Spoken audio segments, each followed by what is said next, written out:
कारण मला काही बोलता येत नाही. मी शाळेत असतानाही कोणतं भाषण केलं नाही, मुख्याध्यापक असतानाही कोणतं भाषण केलं नाही. परंतु तुमच्या आकारात तो 2 शब्द बोलले. ललवाटी सर आणि ललवाटी मॅडम हे आमचे दोन्हीही आहे. म्हणजे कार्यक्रमाच्या वेळेस संचलन करायचं, उत्कृष्ट संचलन. सांभाळून घ्या. बापरे. मोठ्या अपेक्षा निर्माण झाल्या आणि तशा प्रकारे भाषण नाही झालं तर मग थोडा हिंसा तरी पण बोलण्याचा प्रयत्न करेन मी. विद्यार्थी आहे त्यामुळे बोलायला मला काही संकोच वाटणार नाही. कारण तुम्ही कितीही मोठे झाले तरी आजही तुम्ही माझे लहान विद्यार्थीच आहे. आणि मी जे बोलणार ते तुमच्याकरता ब्रह्मवाक्यात तेवढा विश्वास मला आजही आहे.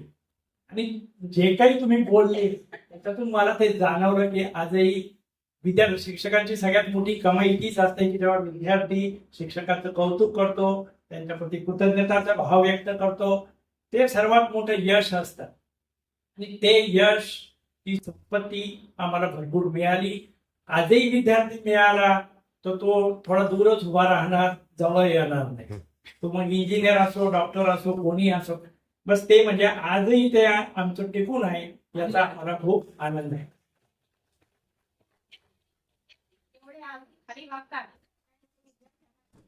संस्कार.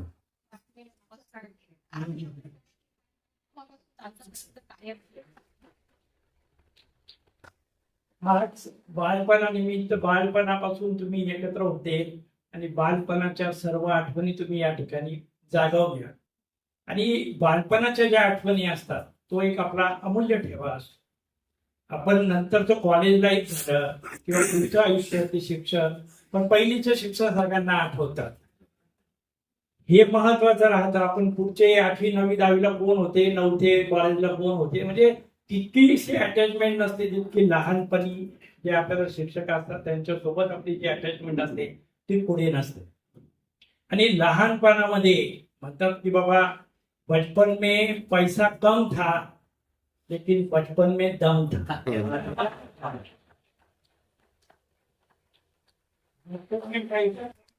बचपन में दम.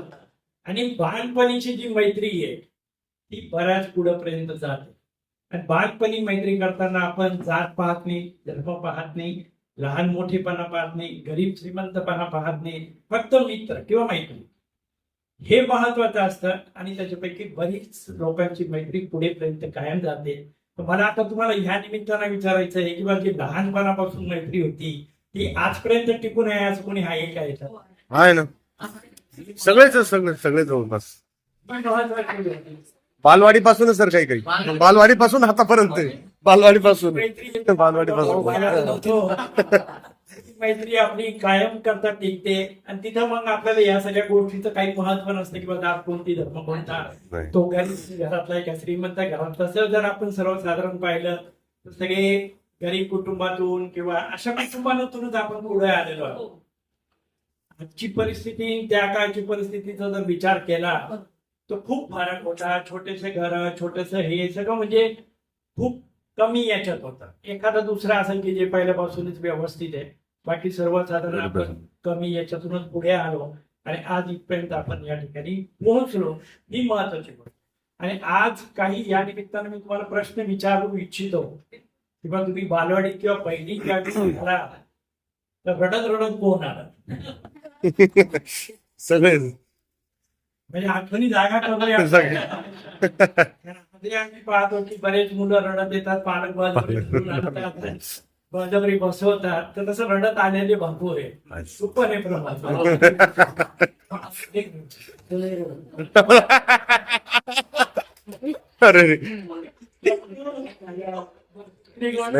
पाठ केला नाही म्हणून मार खाल्ला किंवा शिक्षकांचा ओरडा खाल्ला असे सगळेच आतवर करणार.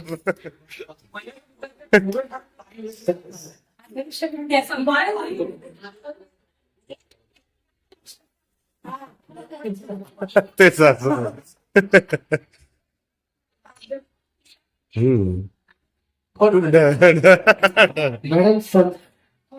सगळ्यांच्या पाठीचे गणित त्यांनाच मजबूत.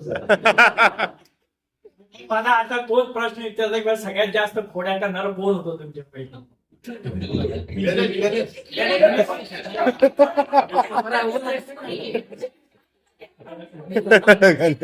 तू गणेश शिकवायचा. तू करतो का मी करू तुझ्या विजय पवार हे बरोबर आहे. विजय पवार एकदम शांत आहे. तेव्हा शांत हो. ओंकार ओंकार शापिंग का कोण होता सर? तो आला नाही. ओंकार ओंकार किरण थोरात हा सगळे शांत होते.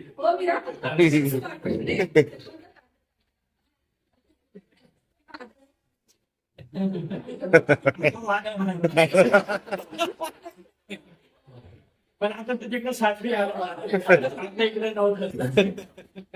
आणि मी असा हा आपला बालपणाचा कालखंड अनेक आठवणी त्याच्यासोबत आपल्या जोडलेल्या आहेत आणि त्या सर्व तुम्ही सांभाळून ठेवल्या आहेत. त्याचा मला खूप आनंद आहे. आणि हळूहळू करून जसं जसं काळ पुढे सरकत गेला तुम्ही मोठे झालात, आपापल्या क्षेत्रामध्ये आपापल्या परीने प्रगती केली. हाताचे 5 बोट सारखे नसतात तसं प्रत्येक जण काही यशस्वीच होईल असं काही जरुरी नाही. पण तरी सुद्धा आपापल्या परीने आपापल्या क्षेत्रामध्ये काम करून आपलं जीवन यापन करण्याकरता आपण कमवू शकू इथपर्यंत सर्वजण पोहोचले असं मला वाटतं. आणि जे आमच्या शाळेत तुम्ही एक बीज रूपाने आले होते, आज तुम्ही वृक्ष झालात आणि वृक्ष होऊन तुमच्या छायेमध्ये आज तुमचं कुटुंब तुमच्या छायेमध्ये आज मोठं होतंय. तुमची छाया आहे त्यांना. पहिले आमच्या छायेत तुम्ही वाढले आणि आज तुमच्या छायामध्ये तुमचं कुटुंब पुढे जात आहे आणि तुमचे मुलं आज जे काही ऐकलं किंवा वेगवेगळ्या क्षेत्रामध्ये करिअर करतायत, मुलांची प्रगती चांगली होते. तुम्ही स्वतःच काही वेगवेगळ्या प्रकारची कामं करून आणि आपल्या जीवनात पुढे जात आहे हे ऐकून खूप आनंद झाला. आणि आईबापानंतर शिक्षकच एक असा असतो की ज्याला आपले विद्यार्थी आपल्यापेक्षाही पुढे गेलेलं पाहिलं तो मनापासून आनंद होतो. अनुभव येत आहे की जेव्हा तहसील ऑफिस मध्ये गेलो, तहसीलदार बी होता, मला माहिती तो विद्यार्थी माझा. तर तिथे गेल्यानंतर तो लगेच उठला, बाहेर आला, पाया पडला. म्हटलं बस हीच आता तो आजगण तहसीलदार आहे, क्लास 1 ऑफिसर आहे, आम्ही शिक्षक आहे, पण त्याला आधी माझी किंमत आहे ही महत्वाची. आणि आज तुम्ही तो मोठा झाला तहसीलदार, आनंद वाटतो की चला आपलं काही ना काही योगदान. तुम्ही भरपूर श्रेय दिलं, इतकं श्रेय आहे की नाही आहे माहीत नाही. तुमच्यातही स्वतःमध्ये बरंच काही गट योग्यता होती आणि त्याच्यातून तुम्ही पुढे गेलात आणि आज या पदापर्यंत पोहोचला. आता महत्वाच्या गोष्टी 2 मी तुम्हाला या प्रसंगीबद्दल सांगणार आहे. किंवा आज 42-43 असं वय आहे सर्वसाधारण. आणि ह्या जीवनामध्ये आपल्या महत्वाचं ताणतणावाचं जे व्यवस्थापन करायचं, मानसिक ताण आपल्या याच्यावर असतो. आणि मानसिक ताण वेगवेगळे घरातल्या आर्थिक अडचणी, कुटुंबाच्या गरजा, आजारपण, वयोवृद्ध आई बाप, बऱ्याच गोष्टी असतात. आणि त्या सर्वांच्या याच्यामध्ये स्वतःला टेन्शन फ्री ठेवण्यासाठी आपण काहीतरी वेगळं असं केलं पाहिजे. त्याच्याकरता काही 2-4 गोष्टी मी तुम्हाला निश्चित सांगेन की बाबा जे बदलता येतं ते बदलण्याचा प्रयत्न करा, पण जे नाही बदलता येत ते स्वीकार करा. महत्वाची गोष्ट, जगामध्ये कोणीच परफेक्ट नसतं, प्रत्येकामध्ये गुण दोष असतात. बऱ्याच वेळा आपण लोकांना दुसऱ्याला सुधारण्याचा प्रयत्न करतो.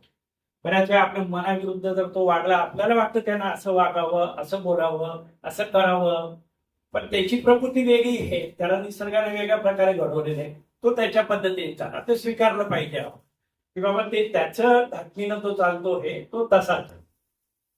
तर मग आपलं जे हे आपलं मनातलं दुःख काय असेल थोडं कमी होईल. आणि हे जे आहे मनातलं बोज आहे, म्हणजे असं म्हणतात की इत्र जो माहित आहे कुछ पलो तो कहता है और मित्र जो है वो आखिरी पल तक रहता है. रिश्ता रखा होता यदि दोस्तों से, रिश्ता रखा होता यदि दोस्तों से, तो ये दोस्त वे हकीम हैं जो अल्फाजों से इलाज कर देते. दिल खोला होता यदि दोस्तों की महफिल में, दिल खोला होता यदि दोस्तों की महफिल में, तो फिर दिल खोलना नहीं पड़ता अस्पताल के